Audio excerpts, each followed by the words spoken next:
Hello everyone. Bangladesh মাদ্রাসা শিক্ষা board নিয়োগ বিজ্ঞপ্তি প্রকাশিত হয়েছে। আর এই নিয়োগ বিজ্ঞপ্তিটি হচ্ছে পূর্ণ নিয়োগ বিজ্ঞপ্তি। এই নিয়োগে ৬ ক্যাটাগরি পদ রয়েছে। আর এখানে আপনার স্ক্রিনে দেখতে পাচ্ছেন ৪ টি পদ রয়েছে যেখানে ৮ম শ্রেণী পাশে আবেদন করা যাবে এবং যারা দাখিল বা এসএসসি পাস করছে তারা আবেদন করতে পারবে। এছাড়াও আলিম বা এইচএসসি যারা পাস করছে তারা এখানে আবেদন করতে পারবে।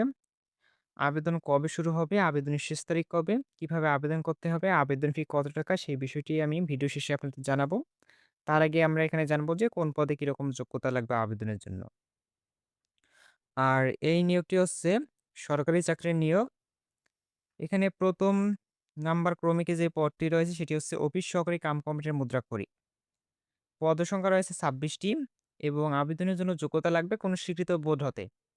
ন্যূনতম ২য় বিভাগে অর্থাৎ জিপিএ 2.00 বা তদূর্ধ্ব থাকা লাগবে এবং আলিম বা সমমান অর্থাৎ এইচএসসি পরীক্ষায় উত্তীর্ণ হতে হবে এবং প্রতি মিনিটে বাংলা বা বাংলা ও ইংরেজি মুদ্রাক্ষর লিখনে যথাক্রমে ন্যূনতম ২০ ও ২৮ শব্দের গতি থাকতে হবে। এমএস ওয়ার্ড, এমএস স্কেল, পাওয়ার পয়েন্ট, এমএস অ্যাক্সেস ও ইন্টারনেট অভিজ্ঞতাদের অগ্রাধিকার দেওয়া হবে। এরপর ২ নম্বরে যেই পদটি রয়েছে সেটা হচ্ছে বুক বাইন্ডার, যেখানে ২ টি পদসংখ্যা রয়েছে এবং আবেদনের জন্য যোগ্যতা লাগবে কোনো স্বীকৃত বোর্ড হতে ন্যূনতম ২য় বিভাগে। এখানে অর্থাৎ জিপিএ 2.00 বা তদূর্ধ্বর উপরে থাকা লাগবে।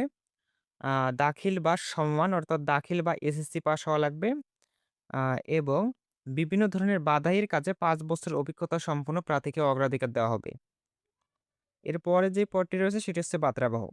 পদসংখ্যা রয়েছে ১ টি, যেখানে ৮ম শ্রেণী উত্তীর্ণ হতে হবে। মোটরসাইকেল চালনায় দক্ষ প্রার্থীকে অগ্রাধিকার দেওয়া হবে এবং এরপর হচ্ছে অফিস সহায়ক পদের নাম, যেখানে ১৭টি পদসংখ্যা রয়েছে এবং ৮ম শ্রেণী পাস হলে অফিস সহায়ক পদে আবেদন করা যাবে এবং ৫ নম্বর ক্রমিকের পদটি হচ্ছে মালি, যেখানে হচ্ছে একটি পদসংখ্যা রয়েছে এবং ৮ম শ্রেণী পাস হলে আবেদন করা যাবে এবং সবশেষের পদটি হচ্ছে পরিচ্ছন্নতা কর্মী, যেখানে একটি পদসংখ্যা এবং ৮ম শ্রেণী পাস হলে আবেদন করা যাবে।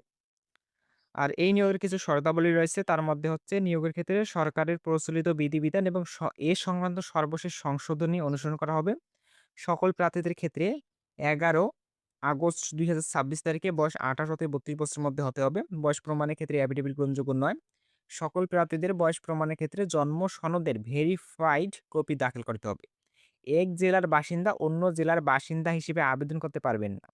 বিবাহিত মহিলা প্রার্থীদের ক্ষেত্রে স্থায়ী ঠিকানা হিসেবে স্বামীর স্থায়ী ঠিকানা ব্যবহার করতে হবে। আর এই নিয়োগের আরেকটি গুরুত্বপূর্ণ বিষয় হচ্ছে এই নিয়োগটি যেহেতু পূর্ণ নিয়োগ বিজ্ঞপ্তি, এখানে হচ্ছে বাংলাদেশ মাদ্রাসা শিক্ষা বোর্ডের ৫ ফেব্রুয়ারি ২০২৬ তারিখে জারিকৃত নিয়োগ বিজ্ঞপ্তির পরিপ্রেক্ষিতে যারা আবেদন করেছিলেন তাদের পুনরায় আবেদন করার প্রয়োজন নেই। তাদের আগের আবেদনটি বহাল থাকবে এবং যারা ৫ ফেব্রুয়ারি ২০২৬ তারিখে নিয়োগে আবেদন করেননি তারা এই বর্তমানের এই নিয়োগে আবেদন করতে পারবেন। আর এখানে হচ্ছে আবেদন অনলাইনের মাধ্যমে করতে হবে। যেকোনো কম্পিউটারের দোকানে গিয়ে আপনি আবেদন করে নিতে পারবেন। এখানে হচ্ছে আবেদন শুরু হবে ১১ আগস্ট ২০২৬ সকাল ১০ টা এবং আবেদন ৩ সেপ্টেম্বর ২০২৬ রাত ১১টা ৫৯ পর্যন্ত চলমান থাকবে। আর হচ্ছে এই নিয়োগের আবেদন ফি কত টাকা সেই বিষয়টি আপনাদের এখন বলবো। এখানে হচ্ছে ১ নং পদের জন্য ৳১১২ আবেদন ফি এবং ২ থেকে ৬ নং পদের জন্য ৳৫৬ আবেদন ফি। অবশ্যই আবেদন করার ৭২ ঘন্টার মধ্যে আপনারা আবেদন ফি জমা দিবেন। এই ছিল বাংলাদেশ মাদ্রাসা শিক্ষা বোর্ড এর নিয়োগ বিজ্ঞপ্তি সম্পর্কে বিস্তারিত তথ্য। যারা এখন পর্যন্ত আমাদের ফেসবুক পেজটি ফলো করেননি অবশ্যই ফলো করে রাখবেন। আর ইউটিউব চ্যানেল থেকে দেখে থাকলে অবশ্যই ইউটিউব চ্যানেলটি সাবস্ক্রাইব করে রাখবেন। আর অবশ্যই এই ভিডিওটিতে লাইক দিয়ে ভিডিওটি শেয়ার করে দিন।